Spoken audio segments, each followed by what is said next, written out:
The petty family feud started with my brother-in-law's wife picking a fight with me. Until then, there were no issues, just a peaceful life with my in-laws. I'm Hannah, a 35-year-old housewife, married for 3 years. My husband, Roy, is a year older than me and currently runs his father's company. It's a well-loved, reputable local business founded by his father. I stay out of the company's business. I'm studying law for the future. My relationship with my in-laws is good. I moved in with my in-laws right after getting married, but my father-in-law hardly goes to the office now, enjoying socializing with friends, and my mother-in-law works all day in accounting at his company, so they really appreciate my handling of all the housework. Additionally, Roy has an older sister, who is 3 years his senior and works at their father's company with her husband, and a younger brother, 2 years his junior, who works at a friend's company and has moved out. Since I had little interaction with them, there were no issues. The peace was disrupted when Roy's brother, Tyler, married 27-year-old Melissa. She was already pregnant at the time of the marriage and gave birth to twins, a boy and a girl, 2 months later. In contrast, Roy and I don't have children. Only my in-laws, Roy's sister, my husband Roy, and I know this, but the issue lies with Roy. However, Melissa, who doesn't know this, started saying that their family is more suitable to inherit the company. Initially, Melissa asked me, "You're already past 30 and still don't have kids. Why is that?" Honestly, I've been fed up with people asking, "No kids yet?" or saying, "It's your duty as the eldest son's wife to bear an heir." Of course, I married Roy knowing we couldn't have children, so I just laughed off such comments. So, as usual, I vaguely answered Melissa, "Well, that's something only God can decide." Then she bluntly said, "Doesn't that mean you're defective as a woman and a wife? Unlike you, I've given birth to both a boy and a girl, so don't you think our family should be the successor?" She even pressed, "My husband, Tyler, also thinks it's unfair for Roy to take over the company. Can't you talk to Roy about handing over his position to my husband?" I replied, "That's not something I should interfere in. If you're so keen on succeeding the company, you should discuss it directly with our father-in-law. Though Roy is currently in charge, the company's CEO is still his father. I thought talking to the father-in-law might change things, but..." Melissa retorted, "That's why I'm asking you." Apparently, Tyler was quite rebellious when younger, leading to a pretty bad reputation locally. According to Melissa, his parents know this, so it's unlikely they'd choose him as a successor. She insisted, "That's why I'm asking you. Even if Roy takes over, there's no next generation to follow, right? It'd be better if Tyler became the president from the start. So, don't tell me about it. If Tyler was wild in his youth, then he should work on redeeming himself." As I grew increasingly angry and voiced my opinion strongly to Melissa, she looked annoyed and snapped, "Fine. Just watch me." It seemed like she was plotting something. Over the weekend, Melissa and Tyler suddenly showed up with their twins. Since they hadn't visited much after the birth, everyone exclaimed, "How adorable. Do they look like me?" "Look at their eyes," said the grandparents, though honestly, they didn't resemble the grandfather. The in-laws were overjoyed. Tyler, grinning foolishly, was buttering up, saying, "Right? They'll probably grow up to be great kids, just like Grandpa. Your genes are amazing." Melissa also spoke to the twins, "Look, here's Grandpa and Grandma. They're going to love you a lot." "Ah, I see, that's their strategy. It's indeed quicker to use the grandchildren card than to redeem the tarnished reputation of Tyler. But, I think, or rather I'm sure, their efforts are in vain." While I thought this, Melissa looked at me and smirked. "I want to raise these children to be as respectable as you. Can I bring them here often to show them your admirable ways?"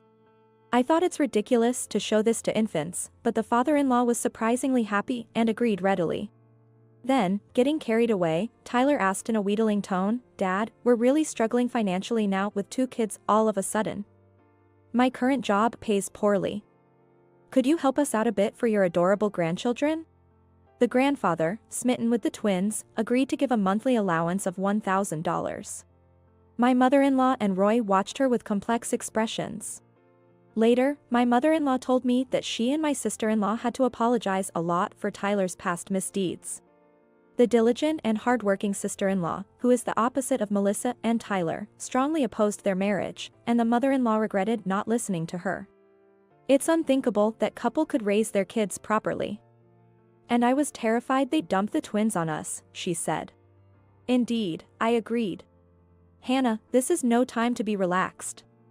If they bring the twins over on weekdays, you'll be the one looking after them. That's right.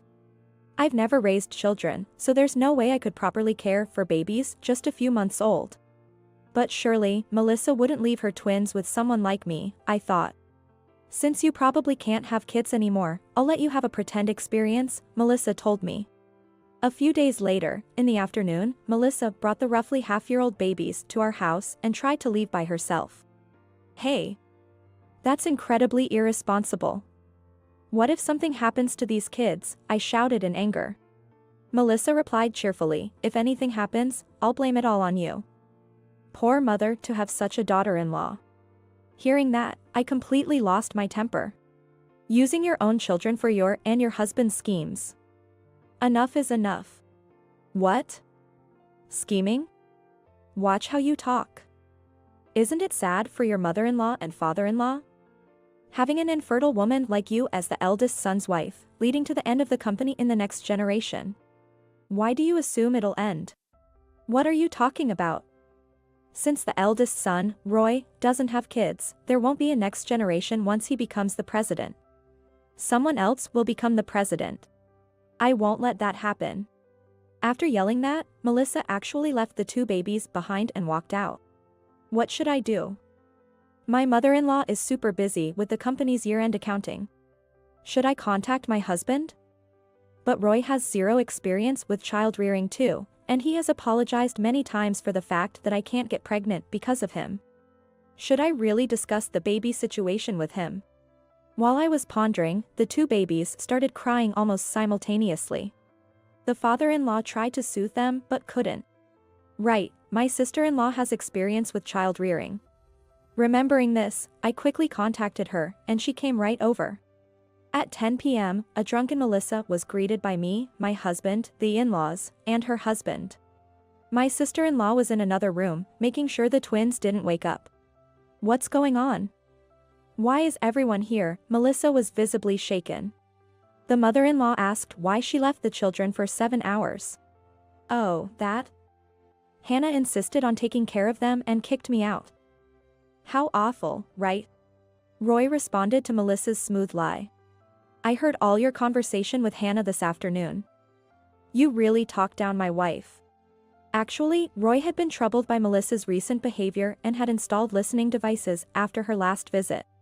Melissa was momentarily flustered but then said, isn't it the truth? The eldest son's wife can't even have children. Quiet. That's when the mother-in-law raised her voice.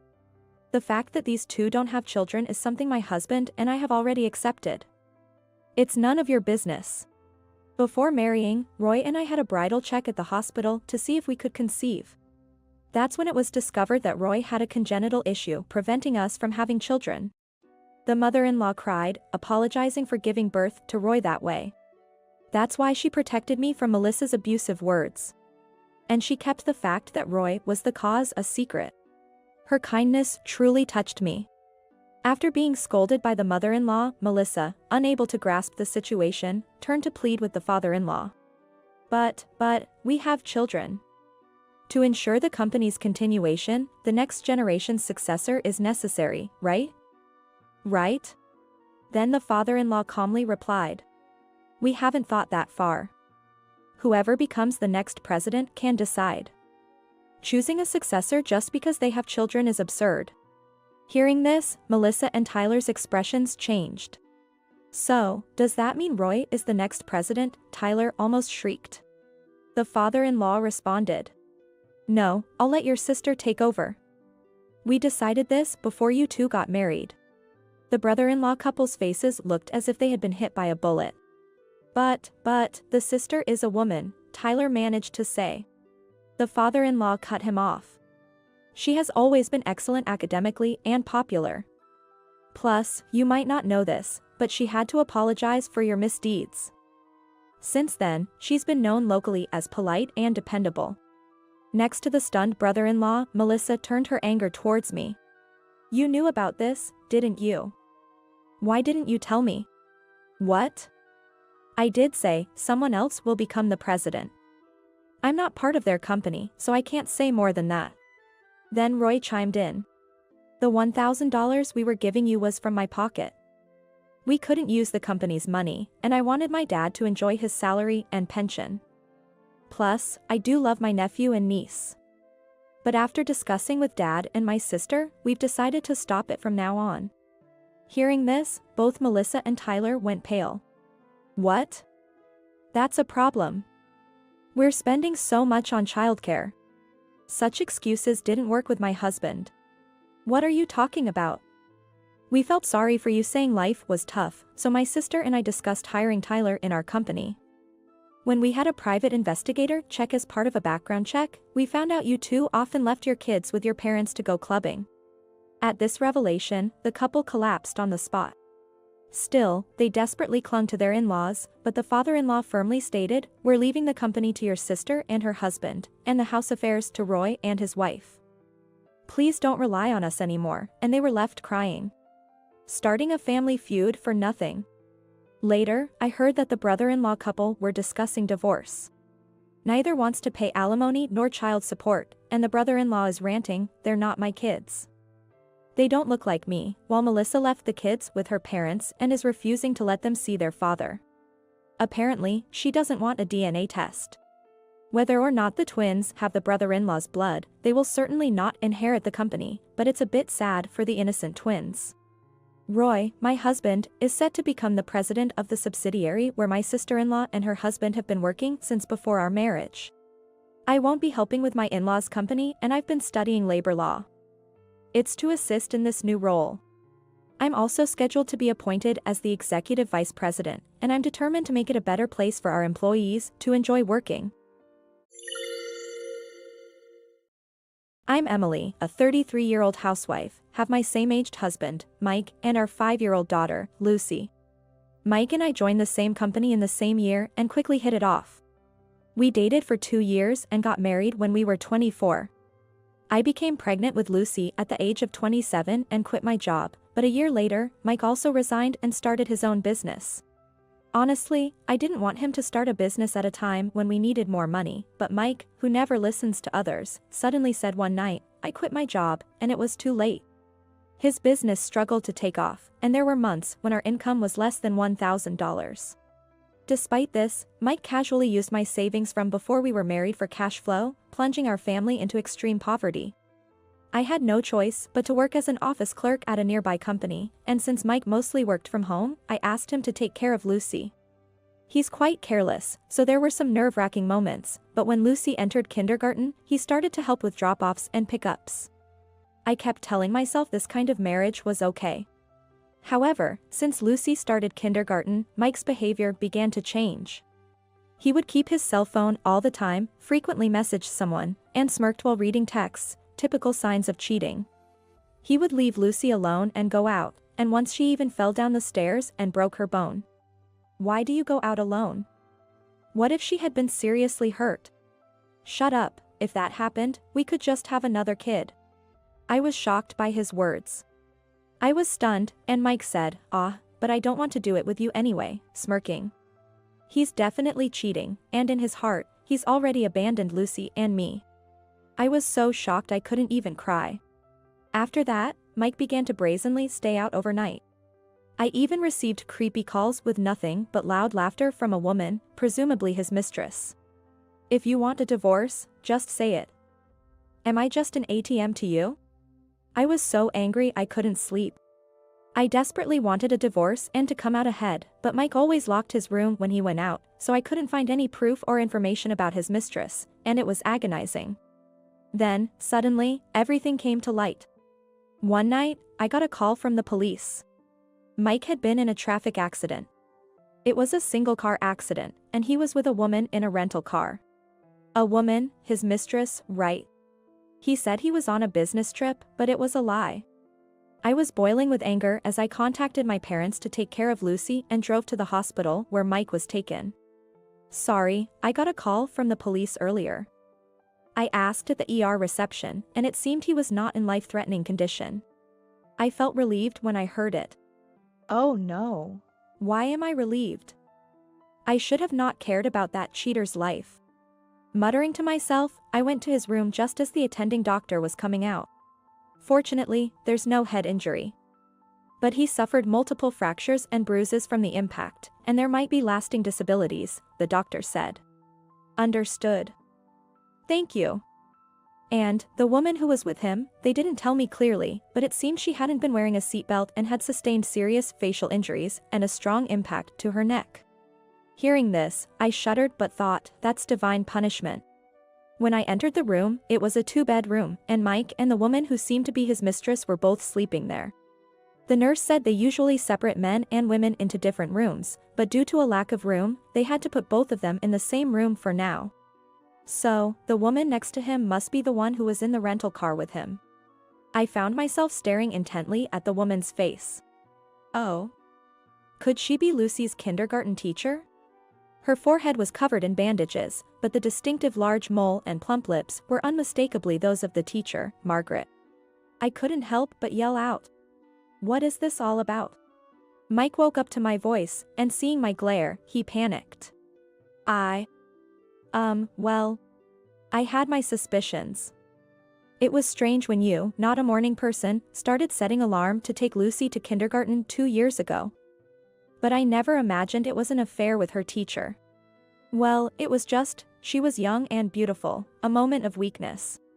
Mike's unusually meek response was probably because he had already been told by the doctor about the possibility of lasting disabilities. Haltingly, he explained, and he looked like a truly pathetic loser. Any remaining affection I had for him vanished in that moment. I looked him straight in his eyes and said, well, at least this makes things clear. I want a divorce. Mike turned pale and started to beg desperately. Wait, just wait. I'm sorry. I won't ever do anything like this again. So? Please. Take care of me. Why? Why? Are you going to abandon me now that I'm like this? They said I might end up in a wheelchair. And? Are you really that heartless? After all the time you spent comfortably living off my earnings. Comfortably? Don't make me laugh. We barely made ends meet with your unstable income from your self-employment, and it was my job that kept us going. Remember when you were making like $500 or $1,000 a month? He bit his lip in frustration. I turned my gaze to the mistress's bed. Despite all this commotion, she slept soundly, apparently still under the effect of the strong anesthesia she got at the hospital after crying out in pain. Well, you two can lick your wounds together. Luckily, it seems she doesn't have any problems with her limbs. With that, I left the hospital room. Now, what to do next? I should report this to the parents-in-law, sort out alimony, asset division, and child support. What about Margaret? I guess I should contact her parents first. Thinking all this, I went to my parents' house to tell them everything.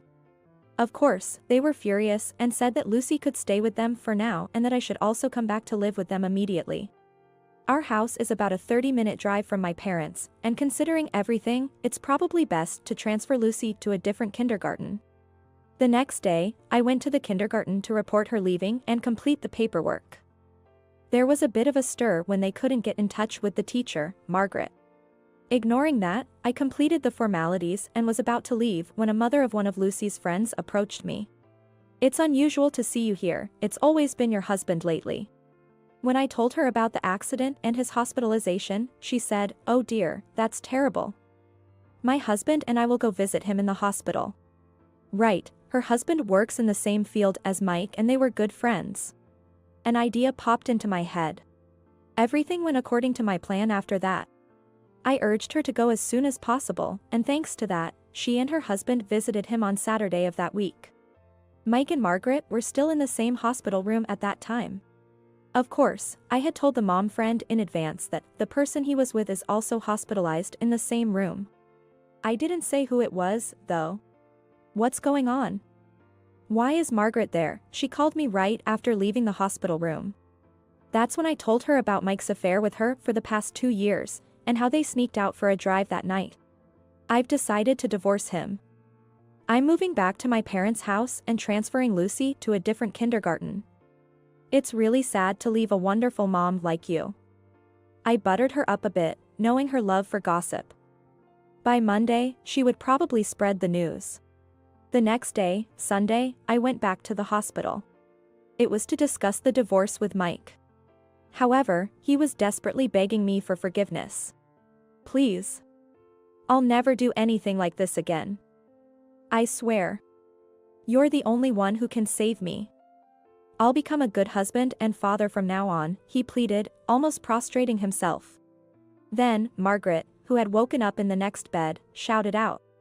Wait a minute. This is no joke. If our affair gets out, I won't be able to stay at the kindergarten anymore. And with these scars on my face. You'll have to marry me. To her outburst, Mike was unbelievably cold. You're not a sight for sore eyes anymore. Sorry, but I can't live with a woman like that. What did you say? It's your fault for driving poorly. It's because you kept touching me such part. You're the one who told me to touch there. So, that's what caused the accident. I couldn't help but smirk at this revelation. Once their argument settled down, I spoke kindly to Mike. I understand how you feel. But given what's happened, I want to settle things between us first. Let's get divorced. Then we can look for ways to start over. His face brightened a bit at this. So, you'll still take care of me? Yes. But as a consequence of your affair, I want to get divorced first and then sort out the alimony, asset division, and child support. That way, I can also clear my mind. He seemed to agree with my explanation. Happily, he agreed with the divorce along with a pledge to pay a total of $150,000 in alimony, asset division, and child support in one lump sum. After leaving the hospital, I went straight to the lawyers and proceeded with the divorce. A week later, Mike contacted me. Hey, you haven't visited me since then. You said you would take care of me. Oh, right. We need to talk about that. I was a bit suggestive in my response. Talk? About what? About how much you're going to pay me. What? He sounded utterly baffled, so I explained politely. Like a hospital sitter service or care assistance. It's about $30 per hour, so for 2 hours a day, 10 days a month, that's $600. Plus, travel expenses of $15 for each round trip, making it $750 in total. I'll need that up front, please. Wait, what are you saying? You're charging me? Of course, we're strangers now. I have to be compensated. At this point, Mike cursed me, you're the worst. I get it, I understand his feelings. His job requires on-site inspections, but with his condition, that's impossible for now. Moreover, Margaret is demanding $300,000 in damages because of her facial scars. And there's probably a bill for the totaled rental car. Well, it looks like our negotiation is off. You better ask your parents for help. With that, I hung up.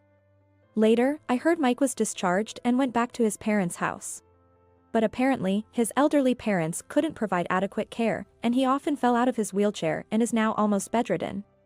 Also, Margaret reportedly left the kindergarten and is now a shut-in at her parents' house, bombarding Mike's family with angry calls and emails daily. It seems the only lasting scar is on her forehead, but for her, who prided herself on her beauty, it's unforgivable. It's a pity, but she also had to pay alimony for the affair, and her parents covered the shortfall. For them, it might have been just a fling. But what you do comes back to you. I feel sorry for them, but it's divine justice. They should live with their guilt. I feel bad for burdening Lucy so suddenly. But fortunately, she's adapted well to her new kindergarten, which relieves me. As for me, I've settled down and am enjoying my work every day. Even among friends, manners are important. Especially when it comes to money, make sure you are thorough. My mother repeated this often, whether something happened in the past or not. Little did I know, this advice would come in handy in such a way. My name is Sally.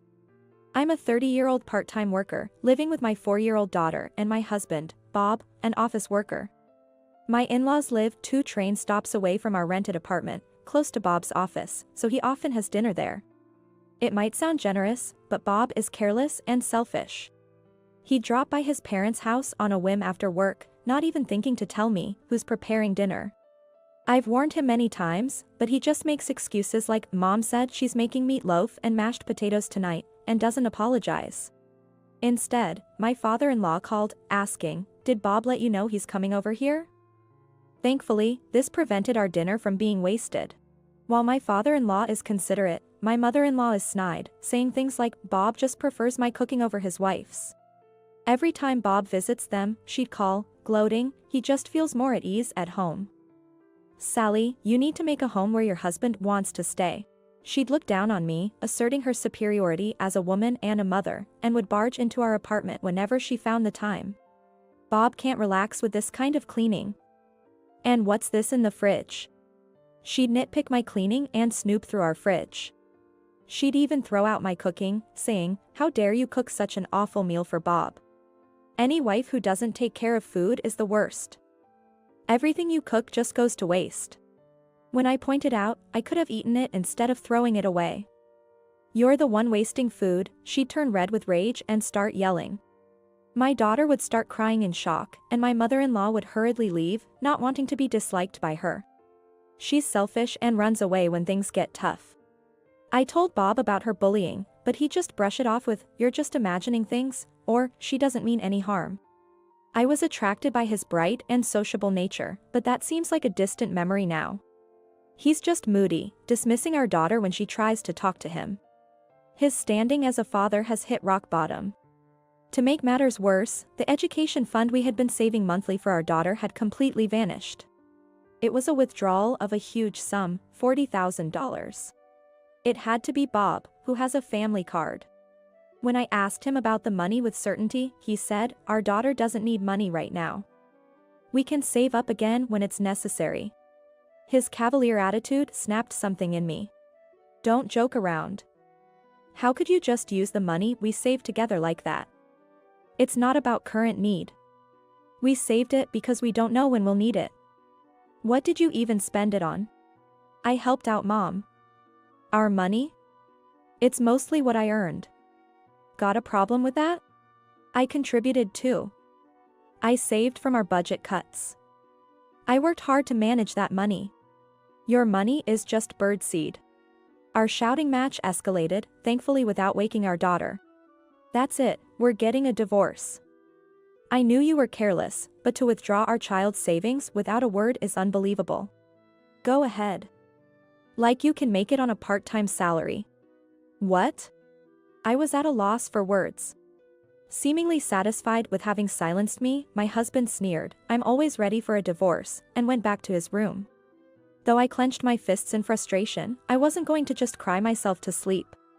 Having reached that conclusion, I began preparing for the divorce. I heard my wife talking on the phone with Bob this morning. I received that message from my father-in-law the following Friday. My mother-in-law called my husband, inviting him for a special dinner tonight, it seemed. Since Bob hadn't mentioned anything to me, he was probably planning to go without telling me again. Since the day I declared divorce and was belittled for my part-time job, Bob's attitude towards me had changed to one of disdain. "I don't need to care for a dependent like you," he'd say, scattering the laundry around and no longer cleaning the room. His nitpicking, "You call this cleaning," was just like his mother's. I saw the call from my father-in-law as the perfect opportunity and decided to put my plan into action. I timed my visit to my in-laws' house to coincide with Bob's return from work. It seemed my father-in-law hadn't returned home yet. Bob and my mother-in-law were surprised to see me, but she scoffed, "Oh. Knowing we're having sushi for dinner, you came to freeload. How despicable. You don't deserve sushi," he spat vulgarly. They clearly had no intention of letting me step inside. Their house, though a detached house, had a wooden front door that wasn't very soundproof. Their loud shouting could be heard outside. As usual, they were a selfish pair, oblivious to those around them. Unfortunately, I haven't received any message about coming for sushi. The only thing I was told by your father was that you were visiting your parents' house. Are you being sarcastic because I didn't inform you? Do I need to report my every move to a mere housemaid? Talking to my dad behind my back, as a wife, that's just creepy. He seemed to be entranced by his own abusive words. While my mother-in-law smirked in the background, my retort, "The creepy one is you," froze her smile. What did you say? It's disgusting to misinterpret your father's kindness like that. It's because you're a no-good husband who doesn't communicate. Can't you see he's just trying to be considerate? He seemed to be aware of his lack of communication. My husband bit his lip and fell silent. Then you should have declined. Causing trouble for Dad and being such a brazen wife. My mother-in-law defended him, but she was just a woman of empty words. Please keep barking over there. I didn't come here to waste my time arguing with you. Let's get straight to the point. I want a divorce. What? For real? His eyes widened in genuine surprise. You think you can make it on a part-time salary? That's right, I'm not giving you our granddaughter. You can't raise her. Go apologize to Mom. I explained the situation calmly to the screaming pair. From next month, I'll be working as a full-time employee. I'm currently working part-time in medical administration. It's the place where I worked full-time before getting married. When I mentioned thinking about divorce to my colleagues, they suggested returning to full-time work. The kindergarten my daughter attends is close to this workplace. I can pick her up during my break and she can stay at the workplace's daycare until the end of my shift. They even gave me this advice. No way you can raise her alone, my mother-in-law insisted. But anticipating you'd say that, I've already arranged to live with my parents. They're taking care of my daughter today. Unlike a certain husband who just dismisses his daughter, they shower her with love and attention. What? My mother-in-law turned to Bob, who awkwardly looked down. Don't joke. That's unacceptable. Her trembling voice betrayed her agitation. A father who secretly uses the education fund is nothing but harmful. As I firmly stated that, the front door opened and my father-in-law said, "Sorry for interrupting. Can I hear more about this?" It seems that my father-in-law was listening at the front entrance. You used the education fund? What do you mean, Bob? Dad. It's not like that. Mom asked me for help with renovation funds, so I supported her. Renovation funds? My father-in-law seemed just as puzzled and asked my mother-in-law for a detailed explanation. Bob suggested me to live together. It's more economical than continuing to pay rent. And if we're going to live together, renovations are necessary, right? That's the money. I felt dizzy as new information kept coming. Living together? I haven't heard a word about that. And what's this about education fund? Sally, can you explain? I explained to my father-in-law about the money Bob had withdrawn and that we were getting a divorce. Then you should just leave. Leave the granddaughter here. I'll take care of her. My mother-in-law insisted, trembling. No, this was a decision made by my husband. I can't stoop so low as to break a promise between spouses. Huh? I don't recall agreeing to anything like that. I thought to myself, pulling out a file from my bag and showing it to them. This is the pledge we made when saving for the education fund. Knowing Bob's carelessness, I had documented our agreement just in case. Always document anything related to money. It's one of the lessons from my mother. Bob's signature is here, my father-in-law noted, sounding impressed. What? Why is this written here? Bob panicked, likely having signed without reading. Simply put, the agreement stated that if the education funds were used for anything else, it would lead to an immediate divorce. If there were children involved, custody would go to the other parent. If he couldn't comply, he'd have to pay twice the amount used, granting me the right to file for divorce mediation. That's the gist of it. In this case, Bob would lose custody and, if unable to comply, would owe me $80,000, giving me the opportunity to pursue divorce mediation. If you listen to your mother, it will be a dispute with a payment of $80,000. I've collected plenty of evidence of your usual attitude and your mother's treatment towards me, so you can guess who'll get custody in mediation. I smiled slyly, and my husband let out a small gasp, in surprise. My father-in-law heaved a big sigh and told my mother-in-law. For now, return the money Bob gave to you. You haven't started the renovations, right? The money should still be there. Upon hearing this, my husband's face brightened immediately. He might have thought the return of the education fund would make the divorce impossible. My mother-in-law, facing his expectant look, turned pale and shook her head. It's gone. I've already spent it. A weak voice responded, and everyone exclaimed in surprise, "What?" My mother-in-law was trembling and fell silent. There was a bag I wanted, and some clothes too. I just intended to borrow them, but I couldn't resist. Then she confessed. I was speechless with disbelief, but my father-in-law responded quickly. Don't be ridiculous. What were you thinking? But Bob said we could save up again for the granddaughter's education fund, so I thought it would be fine. What? You knew it was for our daughter's education and still spend it? How can you even say you won't hand over the granddaughter? Who's the despicable one here? You and Bob are nothing but harmful. The worst kind of parent and child. I said, my anger peaking and my voice colder than I expected. My mother-in-law just gaped pathetically. I'm sorry, but I no longer want to be part of this family. I agree. They're nothing but poison to our precious granddaughter. My mother-in-law broke down in tears at Phil's words. After that, I divorced Bob. Thanks to the evidence of mistreatment and the pledge, the child support and property division went as I hoped. The education fund, a third of which was from my salary, along with the alimony, totaled $50,000, which I received. According to my ex-husband, he apparently had a hard time coming up with the money. My mother-in-law had to sell all the branded goods and jewelry she had bought, and the remaining amount was covered by my father-in-law. Helping your wife is a husband's job, isn't it? My ex-husband, and she blamed my father-in-law, but he got furious and cut ties with both of them. Initially, my ex-husband approached my mother-in-law about living together because he messed up a project at work and was demoted. With a reduced salary, they couldn't afford the apartment rent and had to rent a small apartment. Their only way to raise money was by canceling their life insurance policies. Combining the money returned from each policy, they somehow managed to meet the repayment amount. My ex-husband probably wanted sympathy when he reported the completed payment and talked about his struggles. The ex-husband spoke of his struggles when reporting the completion of payment.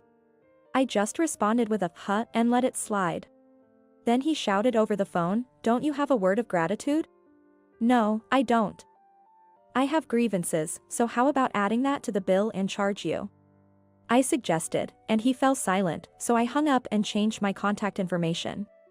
That was the last time he contacted me, but apparently, my mother-in-law asked my father-in-law for reconciliation. He obviously refused, but from what he heard, their situation was terrible. Their spending habits hadn't changed, and their household finances were in shambles. Blaming each other, the once loving parent-child duo now lived days full of arguments. He's your beloved son, isn't he? My father-in-law said sarcastically. My mother-in-law responded, he's nothing but an annoying money pit. Whether it's parents and children or spouses, you need to be clear about money matters. Receiving my mother's teaching, I felt deep down that it was a good thing. Marriage fraud refers to pretending to have intentions to marry, only to deceive the other person and extract money or other benefits. This means my husband didn't commit marriage fraud against me. But I'm sure it's still a case of marriage fraud. And that includes my mother-in-law who conspired with him. I'm Emily, 35 years old, and have been married for about 3 years. I recently got promoted to accounting manager in a mid-sized company and earn a decent salary.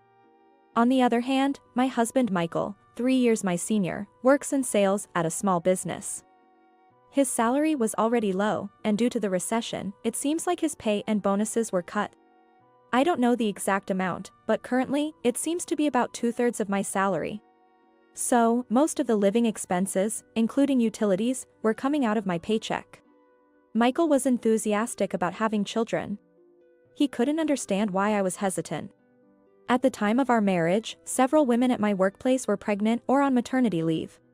This increased the workload for everyone in my department, including me, and I wanted to wait until things settled down. I had clearly communicated this to Michael when we got married.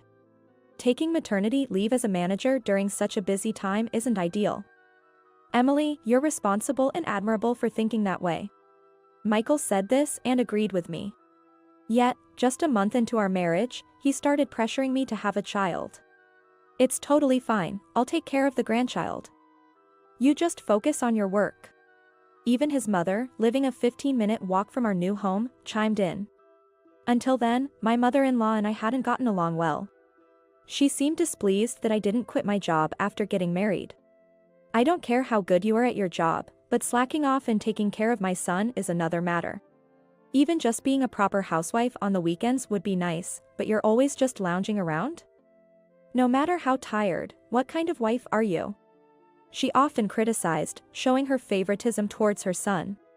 I was also surprised how she managed her finances, often going out or traveling since my father-in-law passed away. Probably, she had an inheritance from my father-in-law who passed away a few years ago. Her sudden offer to help with the grandchild in a sweet tone was suspicious. When I mentioned this to my husband, he got angry. Don't you want to let my mom hold her grandchild? She's just worried about you being over 30 and wants you to have a baby soon. Doubting her kindness is wrong. He yelled. Certainly, that's true, but I couldn't shake off my doubts. However, I wanted children too, so I decided to accept my mother-in-law's kindness.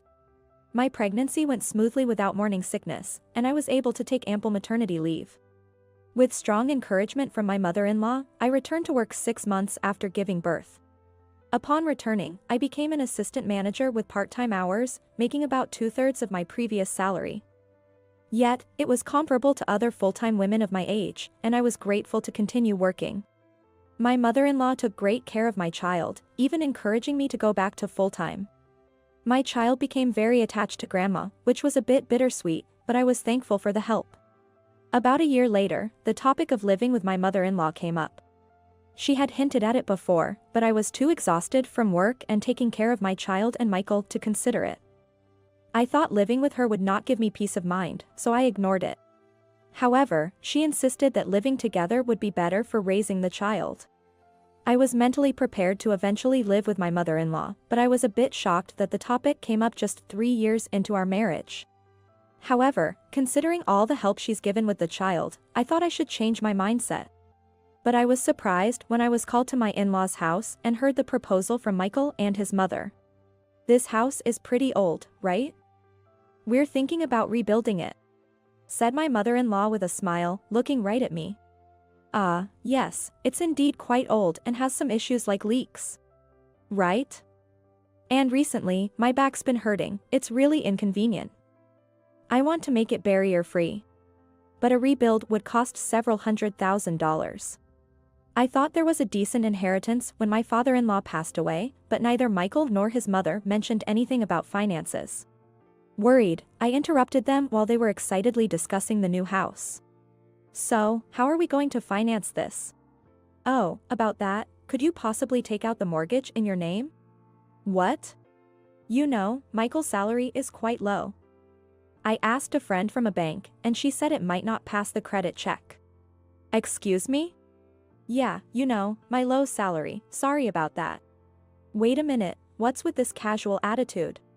That's going to be difficult for me. Why? We're family, right? We're going to live together after all. That's true, but... Emily, you work at a stable, reputable company, and with your title as assistant accounting manager, they said you'd qualify for a considerable mortgage. We might as well build a nice house, right? But... What's the matter, Emily? Mom's asking so nicely, can't you just agree? That's not so easy. Don't worry. Trust us. I somehow managed to calm the two of them down. I'll think about it. With that, I ended the conversation. Sure, leaving my in-laws' 40-year-old house as is could be a problem. But taking out a full mortgage in my name for construction costs is just not common sense. Michael should understand that too, so why are the two of them conspiring like this? I figured out their plan when I overheard Michael's late-night phone call. When I got up for the bathroom, I heard him whispering in the dark living room. Words like construction costs and bank mortgage were audible. Listening closer, it seemed he was talking to his mother. We're almost there, Emily's about to say yes. Her only good point is earning money, after all. Me? My only good point is earning money? What does that mean? I was stunned and shocked, but then Michael started an even more shocking conversation. Yeah, having the child helps. It's in our court. If we get custody, even after a divorce, there's no problem at all. Emily's always prioritized work over childcare. We'll argue she's not fit as a mother. The child? What about the child? It's in our court? What does custody mean? They're planning to divorce me. My confusion grew, but then Michael made it clear. Of course, the house won't be in her name. If it's in mine and Mom's name, and the mortgage is in Emily's, she'll keep paying the mortgage even after we divorce. Don't worry. Once we get custody and take the child, Emily will definitely keep paying the mortgage. So, their plan is to take out the mortgage in my name, divorce me, take the child, and use that as leverage to make me keep paying the mortgage? That explains why they suddenly started pushing for a child and offered to take care of it. My shock turned to anger. I wasn't going to let Michael and his mother get their way. I started planning on how to turn the tables on them. First, I told them I would pay for the mortgage and had them visit various homebuilders and contractors to get an estimate. As I suspected, as they talked with the consultants, the layout and interior specs became increasingly luxurious, and the final cost shot up to nearly $400,000. I then pushed them further. Now that the layout is decided, shouldn't we go look for furniture? It's hard to find pieces you really like. As expected, Michael and his mother only browsed high-end furniture stores and kept buying, storing everything in the store's warehouse. About 4 months later, after they'd spent lavishly, Michael and his mother, who had been out during the day, called me to the in-laws' house. Emily, we've settled on the contractor and are happy with the quotation, so we just signed the construction contract. Can you now formally apply for the mortgage at the financial institution? And we need you to pay 10% as a down payment right away. That's when I dropped the bomb. Sorry. I can't pay for the mortgage. What? Actually, I've bought an apartment, in my name. An apartment? What are you talking about? We decided to live here, why did you go off and do that on your own? You and your mother can live here, but I've decided that the child and I will live in that apartment. What are you saying all of a sudden? With the apartment mortgage, I'm already paying nearly $1,000 a month, so I can't afford to pay for that too. At this point, Michael and his mother panicked. What are you talking about now? You agreed to pay for the mortgage. Yes. We've already bought furniture worth over $20,000. Then I replied. I know everything. Your plan to claim I'm a failure as a wife and mother, divorce me, get custody, and make me pay for the entire mortgage. As I said this, both turned pale but tried to feign ignorance desperately. That's not possible. I know you've been a good mom, even if it's just for a short while. I've heard you've been spreading rumors in the neighborhood. My daughter-in-law doesn't do anything around the house or for the child. Even claiming I've been violent towards the child and you to make it easier to get custody. At this, his mother turned red and fell silent. Then I confronted Michael with the truth. You never showed me your pay stubs because you said you were embarrassed about your low salary. So, I searched your room. I found last year's tax assessment notice. Your income was higher than mine now. What's that about? Well, actually, I have student loan repayments. Do student loan come from nightclubs? What? What are you talking about? I found a nightclub girl's business card in the bill from some shady company. Come back soon, Michael, it said. Michael gave in after I exposed all this. He had been smitten with a girl at that nightclub, spending over $1,000 a month there and giving her an allowance of $500. That's why he had no money for the rebuild. Next was his mother. I let you work, but you never gave me any money. You earn so much. What? I'm out of money. I've used up the inheritance. I thought if I got you divorced from Michael, I could get alimony, and if we got custody, I could get child support from you. How short-sighted, she planned to use that child support, didn't she? How was she planning to raise the child? I immediately presented them with divorce papers and left the in-laws' house with my child. Then I went straight to a lawyer's office. I had recorded the entire conversation earlier.